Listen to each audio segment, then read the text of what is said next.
to go back to 2010 for the last time Hearts managed a league win away to St Johnstone. The Saints already with one victory over Hearts this season. That game in the League Cup, would there be a change of Hearts this time in Perth? Commentary comes from Liam McLeod. Well, Saints had a rot-stopping win at Partick Thistle last weekend. Big blow, though. In-form Danny Swanson hasn't made it, having scored twice in that League Cup victory over Hearts last month. The more experienced Cummins comes in for Kane up front. Davidson replacing the injured Miller. Robbie Nielsen hands a first start to Bjorn Jonsson. Sam Nicholson is also restored to the lineup, with Hume and Salmon making way.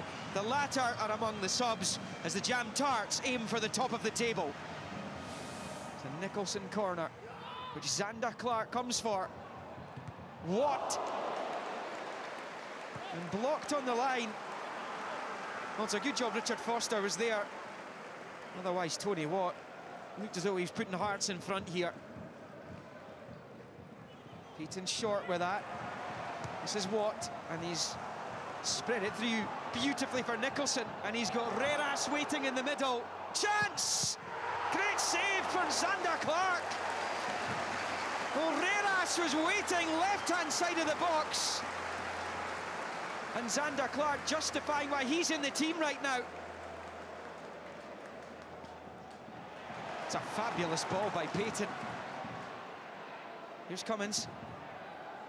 McLean's in the middle, Cummins goes down right on the edge of the box. The ref's going to his pocket. What's the decision? It's yellow for the St Johnstone striker. And in a week where Tony Watt had a booking rescinded for simulation, John Beaton decides this is a dive by the Irishman Cummins. Watt still come Hearts. Here's Walker! And another wonderful piece of goalkeeping by Xander Clark. It's Walker again. Well, twice now, Xander Clark has not looked favourite, but twice now, he has pulled off a fabulous save. Tony Watt and Don Cowie conspire over this free kick. Cowie leaves the scene. It is Watt. And it's Xander Clark again. Kept his beady eye on this free kick. Tony Watt going for the top corner there. Hearts want to go top today. Rossi! And that was Clark with his fourth goal-saving intervention. They're riding their luck a little bit, St Johnstone. Well, Igor Rossi. There's a couple of goals already this season. He thought he had his third here. Again, Xander Clark keeping Hearts at bay. Stephen McLean.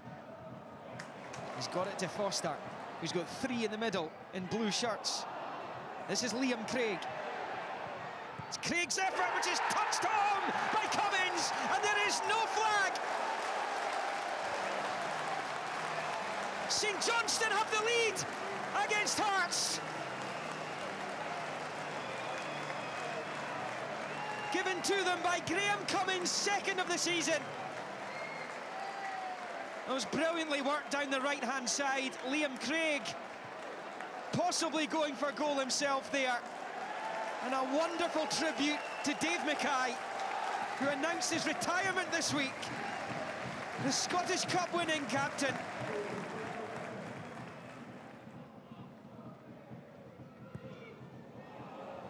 It's a poor clearance by Jack Hamilton, and Liam Craig. Oh, it's gone in. Oh, Hamilton! It went over Jack Hamilton. Well, a moment of real drama. That looked like it was going to spill in over the line.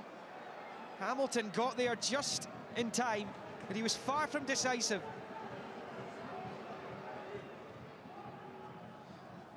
John Beaton, speaking to Robbie Nielsen, he's chucked the Hearts manager into the stand by the looks of things.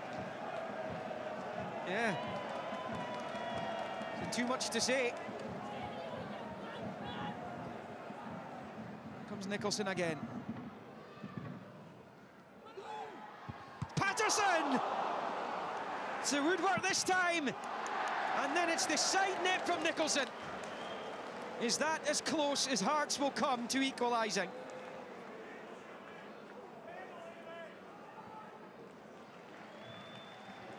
Hearts have scored late goals this season. How they need one now. Final minute of injury time is just upon us. That's Patterson. Salmon's in there as well, and Patterson knocks it past. He's had two brilliant chances in the closing stages of this game, hitting the bar with a header and stabbing wide there. You know, we're trying to build a young team here that's hungry, energetic, and can come to a place like this and win games. But first and foremost, you have to try and dominate it first, and that's what we did. We just couldn't quite get the win that our performance deserved. I've seen Graham Cummings. I've spoke to the referee about it. He said there is contact, but he exaggerated the contact on him.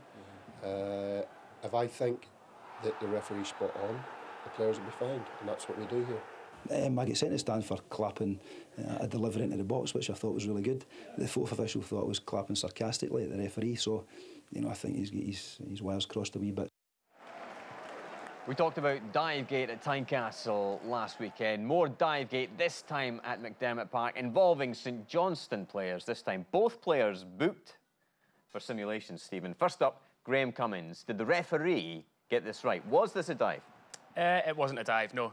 We'll see here, there's definite contact. You know, at the referee's positioning isn't the best from where he was. I think there was a player in front of him as well. But when we get the slow-mo replay, you can see that the knee comes out and hits the thigh of Graham Cummings. It maybe is a touch theatrical after the contact, but there is definitely contact. Pat. Incredibly harsh to get a yellow for that. No, it's... I mean, I understand the referees want to get on top of this just now because it's becoming an increasing problem, but sure, that's not the problem. The problem is when you dive, when there's no contact and they're deliberately trying to feign it. So Graham Cummings doesn't face a fine Not from guilty. Tommy, right? Not No. guilty. Chris Kane next. Stephen. Not guilty again. And the surprising thing here is the referee's 3 feet away from it, the incident, when he makes the decision. And it's very similar to the first one again. It's the knee that comes out across when he cuts inside here onto his thigh, essentially. Again, contact right in front of the referee, and it's the wrong decision. Does he get fined, Pat?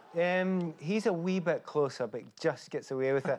I think very much like the game we were talking about before, the leg was thrown out just after the contact, but it was after the contact.